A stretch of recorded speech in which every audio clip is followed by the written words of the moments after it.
कर्म क्या है? तो जब हम इस पे विचार करते हैं कि हम सब ने सुना होगा बड़े बुजुर्गों से कि कर्म हमेशा अच्छे करने चाहिए। सभी बोलते हैं, आप सब सुने होंगे। तो सबको पता है कि कर्म तो हमें अच्छे करने चाहिए, लेकिन जब असल धरातल पे हम लोग आते हैं तो हम अपने ही एग्जाम्पल देखें कि कर्म तो हम अच्छा ही करना चाहते हैं, लेकिन हम उसको मेंटेन नहीं रख पाते। करना कुछ और चाहते हैं, हो कुछ और जाता है। तो ऐसा क्यों? तो मेरी अभी तक की समझ में कर्म करने के लिए हम अभी स्वतंत्र नहीं हैं। हम ऑटोमेशन मोड में हैं। हम जो भी कर्म कर रहे हैं उस पे हमारा कोई कंट्रोल नहीं है। थोड़ा गहराई से ध्यान देंगे तो आपको पता लगेगा कि हमने कोई प्लान बनाया है कि आने वाला कल में हमको ये सारे कार्य या ये एक कार्य को इतने दिन में पूरा करना है। तो हम कई बार देखते हैं कि वो कार्य कई दिन, महीने या साल भी हो गया और कार्य शुरू ही नहीं हो पाया, या फिर कार्य शुरू तो हुआ, बीच में अटक गया। तो प्रोसेस क्या है कर्म का? कर्म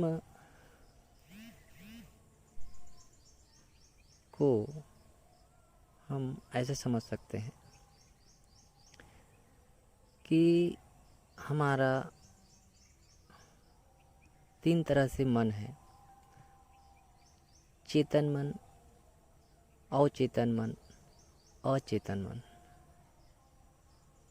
तो अभी हम जो भी कार्य कर रहे हैं चेतन मन से कर रहे हैं, और वो हमारे अवचेतन मन में वो जमा होते जा रहा है, और धीरे धीरे ये अचेतन मन तक चला जाता है। ये चेतन मन, अवचेतन मन, अचेतन मन, एक तरह से देखा जाए तो चेतन मन सबसे ऊपर है, फिर अवचेतन मन थोड़ा गहरा है, और अचेतन मन सबसे गहरा है। इसको कॉन्शियस माइंड, सबकॉन्शियस माइंड और अनकॉन्शियस माइंड के रूप में जाना जाता है अंग्रेजी में। तो ये प्रक्रिया है। हर एक कार्य हमारे चेतन मन द्वारा होता है और अवचेतन में जमा होता है, और फिर आगे चल के अचेतन में, अनकॉन्शियस माइंड में ये डिपॉजिट होते रहता है। तो ये हमारे इसी जन्म का नहीं है। हमारे पूर्व में लाखों करोड़ों जन्म हो चुके हैं, और हम सृष्टि की शुरुआत से ही कुछ न कुछ एक कर्म करते हुए आ रहे हैं।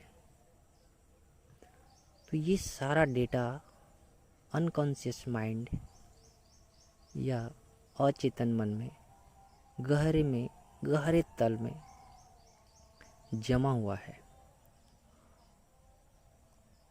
तो हमारी एक यात्रा चल रही है आत्मा की।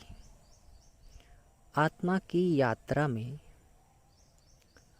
अभी हमें जिस कर्म को करने से हमारी आत्मा को या आत्मा की सबसे अधिक उन्नति संभव है, वही कर्म अचेतन से अवचेतन थोड़ा सा ऊपर उबाल मारते हुए हमारे चेतन मन में या हमारे माइंड में उसका बीज पनपता है कि अभी आपको ये वाला कार्य को पूरा करना है।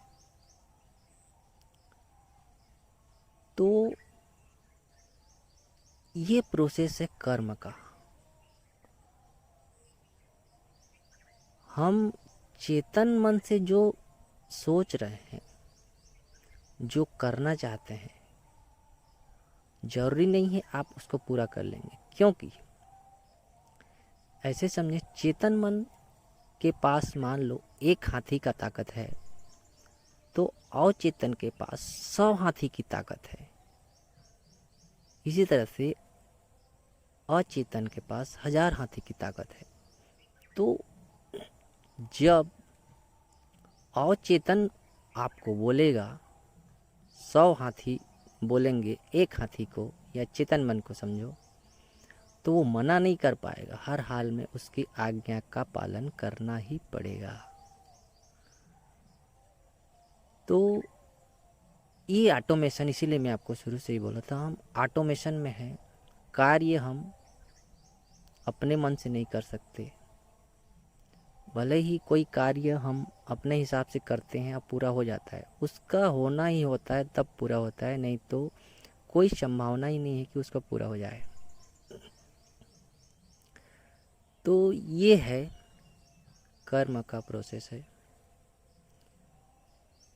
तो इसमें हम गलती कहाँ कर बैठते हैं, कोई कार्य पूरा हो गया तो हम छाती तान के खड़े हो जाएंगे कि हाँ मैंने किया। अहंकार आपका फूल गया, छाती फूल गया आपका, और वहीं से आप नए कर्म बनाने लग जाते हैं जो आपको आने वाले समय में उसका परिणाम दिखाएगा। दूसरा, कोई कार्य पूरा नहीं हुआ आपके मुताबिक तो आप डिप्रेशन में चले गए। डिप्रेशन में चले गए, फिर भी आप एक कर्म बना दिए, इमोशंस अपने अंदर जमा कर लिए। वो इमोशंस फिर भी आप फिर भविष्य में वो इमोशंस आपका एक परिणाम देगा किसी भी तरह से, बीमारी के रूप में या और अनेक प्रकार से अनेक प्रकार से आपके सामने आएगा। तो दोनों ही रास्ते से हमको नुकसान ही हुआ, तो करें क्या। इसमें हम अपने अवेयरनेस को बढ़ा के इस चीज़ को देख सकते हैं कि अभी जो हो रहा है उसको हम किस तरह से लें। जब अवेयरनेस बढ़ जाएगी तो वो कर्म को अवचेतन से चेतन में आके जब डिजॉल्व हो जाएगा, वो कार्य संपन्न हो जाएगा शांति के साथ, तो कर्म वहाँ से कट जाएगा और अगला आपका कर्म नहीं बनेगा। तो इसमें किसी तरह की कोई हानि नहीं है। लेकिन इसको अवेयरनेस में लाएं कैसे? हम प्रेजेंट मोमेंट में रह कर उस घटना को साक्षी भाव से जब देखते हैं तो उस कर्म को हम एक्सेप्टेंस के साथ पूरा कर लेते हैं और उसमें कोई अपना जजमेंट नहीं डालते हैं। और दूसरा, ध्यान सांसों पे लगा कर भी हम प्रेजेंट मोमेंट में आके हम अपना अवेयरनेस को बढ़ा सकते हैं और अपना कर्म ज़्यादातर पुराने अवचेतन मन से आए हुए कर्म को ही हम देखते हैं और वो होता है। तो इस तरह से हम कर्म को ख़त्म कर सकते हैं। और जब अब हमारा कर्म ख़त्म होने लगता है धीरे धीरे धीरे और नए कर्म नहीं बनता है, तो हम इस हजारों लाखों साल के जन्म और मरण के जो चक्र है उससे हम बाहर आ जाते हैं। तो इसी तरह से आपको और जानकारी आपको चाहिए तो नीचे मेरा व्हाट्सएप नंबर है, आप इसमें चैट कर सकते हैं। धन्यवाद।